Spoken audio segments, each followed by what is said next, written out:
নমস্কার, কলিস কিচেনে সবাইকে স্বাগত জানাচ্ছি। 2টা চিকেন ড্রামস্টিক নিয়েছি। চিকেন ড্রামস্টিক দিয়ে আজকে মশলাদার ড্রামস্টিক ফ্রাই বানাচ্ছি। এর জন্য ড্রামস্টিকগুলোর মধ্যে প্রথমেই আমি আদা কুচি দিয়ে দিলাম, সামান্য পেঁয়াজ কুচি দিয়ে দিচ্ছি। ড্রামস্টিকগুলো একটু কাটমার্ক দিয়ে দিয়েছি, রসুন থেতো করে দিয়ে দিলাম। সব কিছু আমি এখানে থেতো করে আর গ্রেট করে দিচ্ছি। আদা, সামান্য হলুদের গুঁড়া, ধনে গুঁড়া, জিরে গুঁড়া আর লাল লঙ্কার গুঁড়া দিচ্ছি।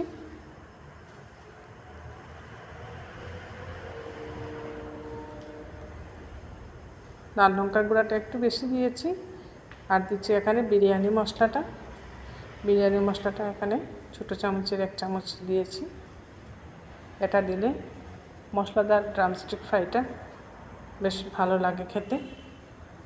পরিমাণ মতো লবণটাও দিয়ে দিচ্ছি।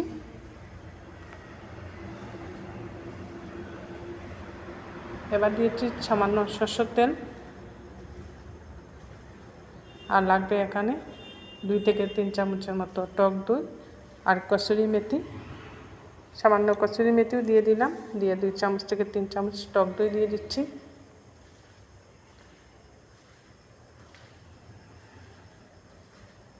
সব কিছু দেওয়ার পর এটাকে এখন খুব ভালো করে মাখতে হবে। চিকেনের সাথে খুব ভালোভাবে মেখে নিচ্ছি। চিকেনের এই কাটমার্কগুলোর মধ্যে যাতে মশলাগুলো খুব সুন্দরভাবে ঢুকে, এভাবে মাখতে হবে। আর কাটমার্কগুলোর মধ্যে মেখে রাখা মশলা এভাবে ঢুকিয়ে ঢুকিয়ে আমি কিছুক্ষণ ম্যারিনেটের জন্য রেখে দেব। 4 থেকে 5 ঘন্টা আমি এটা ম্যারিনেট করার জন্য ফ্রিজে রেখে দিচ্ছি। 4-5 ঘন্টা পর এটা ফ্রিজ থেকে বের করে নিয়েছি। এবার গ্যাস জ্বালিয়ে একটা কড়াই বসিয়ে দিয়েছি। এর মধ্যে দিচ্ছি সরষের তেল। সরষের তেলেই এটা ফ্রাই করব। তেলটা ভালোভাবে সব দিকে লাগিয়ে নিচ্ছি। মশলাদার ড্রামস্টিক ফ্রাই এই রেসিপিটা বাচ্চা থেকে বড় সবারই খুব ভালো লাগে খেতে। তেলটা খুব ভালো করে গরম হয়ে যাওয়ার পর আর ড্রামস্টিক মশলা বানিয়ে নিচ্ছি ড্রামস্টিকে। তার জন্য তেলের মধ্যে দিয়ে দিলাম প্রথমে পেঁয়াজ কুচি, আদা কুচি। পেঁয়াজ আর আদাটাকে একটু ভালো করে ভাজা ভাজা করে নিতে হবে।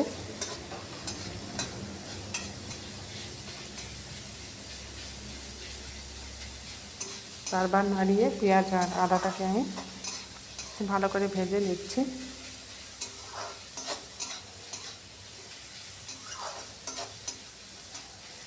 দারুণ টেস্টি একটা রেসিপি।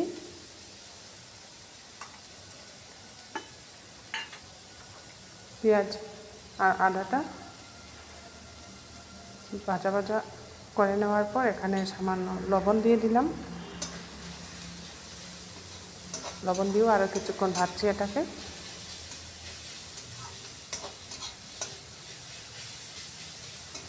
এই সমস্ত রেসিপি ঘরে বানিয়ে খেলে এর টেস্টটা খুব ভালো হয় আর বাচ্চাদের জন্যও খুব ভালো। এই সমস্ত রেসিপি আমরা রেস্টুরেন্টে গিয়ে খেয়ে থাকি। রেস্টুরেন্টে খাওয়ার থেকে ঘরে বাচ্চাদেরকে আপনারা এইভাবে বানিয়ে দিলে এটা হেলদিও বটে। বাইরে না খেয়ে ঘরে এইভাবে বানিয়ে সবাই মিলে খাওয়ার একটা আনন্দ। আমি তো প্রায় সময় ঘরে এই সমস্ত রেসিপি বানিয়ে থাকি। চিকেনে এখন দিয়ে দিচ্ছি এর মধ্যে যে মশলা মাখিয়ে রেখেছিলাম চিকেন পিসগুলো, এগুলো এই পেঁয়াজের মধ্যে দিয়ে কিছুক্ষণ কষাবো। এটাকে বেশ কিছুক্ষণ খুব ভালো করে কষিয়ে নিতে হবে, যতক্ষণ না পর্যন্ত মশলাটা খুব সুন্দরভাবে ভাজা ভাজা হচ্ছে।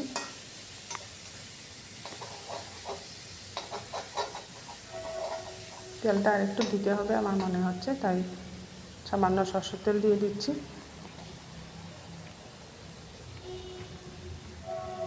এইভাবে তেলটা দিলে তেলের কাঁচা গন্ধ করবে না।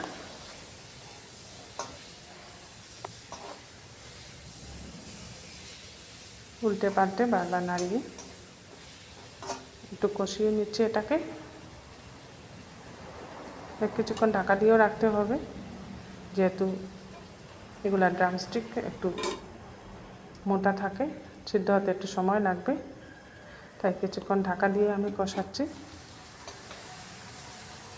পরে কিন্তু এটা আমি কুকারে সিদ্ধ করে নেব। খুব ভালোভাবে কষিয়ে নিতে হবে প্রথমে,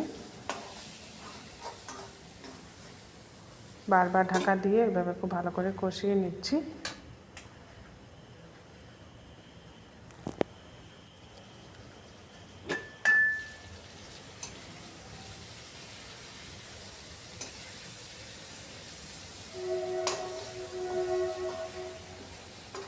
চিকেন থেকে তেল ছেড়ে আসছে।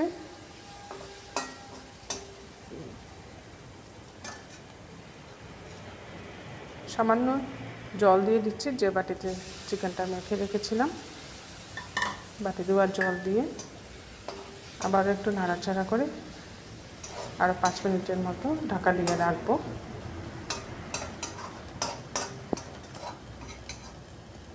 একটু সময় লাগবে এই সমস্ত রেসিপি বানাতে, যেহেতু গ্যাসের হিটটা কম রেখে এই সমস্ত রেসিপি বানাতে হয়, তা না হলে ভিতরটা কাঁচা থাকবে। এবার এটা কষানো প্রায় হয়ে গেছে। এটাকে আমি এখন কড়াই থেকে নামিয়ে একটা কুকারে 2টা সিটি দিয়ে নেব। এটা কুকারে দিয়ে দিচ্ছি 2টা ড্রামস্টিক।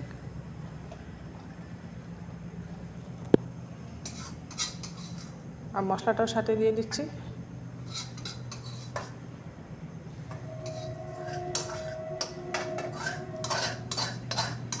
মশলাটার সাথে দিলে মশলাটাও চিকেনের সাথে সিদ্ধ হয়ে গ্রেভিটা খুব ভালো হবে।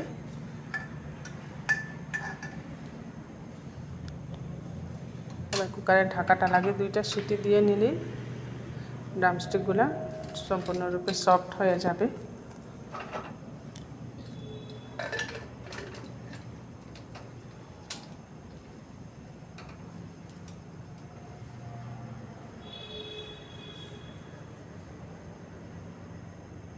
দুইটা সিটি দিয়ে আমি ড্রামস্টিকগুলো নামিয়ে রেখেছি।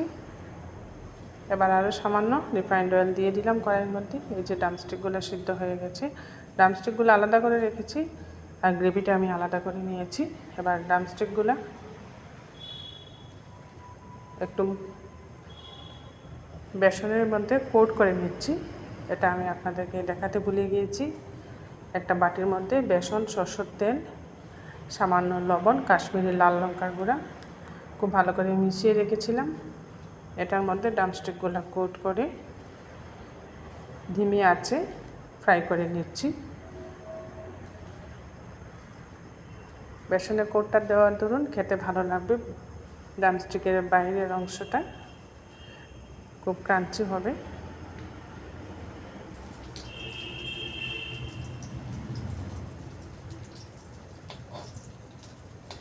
একদম কম আঁচে উল্টে পাল্টে লাল লাল করে ভেজে নেব।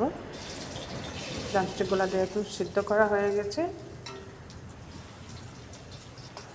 এইভাবে উল্টে পাল্টে লাল লাল করে ভাজছি।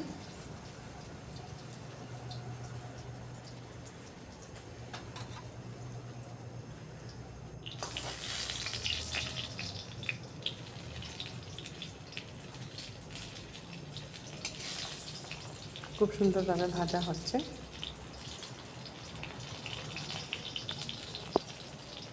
এই সমস্ত রেসিপি একটু কড়া করে ভাজলে ভালো লাগে। এবার যে গ্রেভিটা বানিয়ে রেখেছিলাম, গ্রেভিটা ড্রামস্টিকগুলোর মধ্যে লাগিয়ে একটা সার্ভিং ডিশে সাজিয়ে নিলাম। মশলাদার ড্রামস্টিক ফ্রাই রেসিপিটা ভালো লাগলে লাইক শেয়ার করে নেবেন।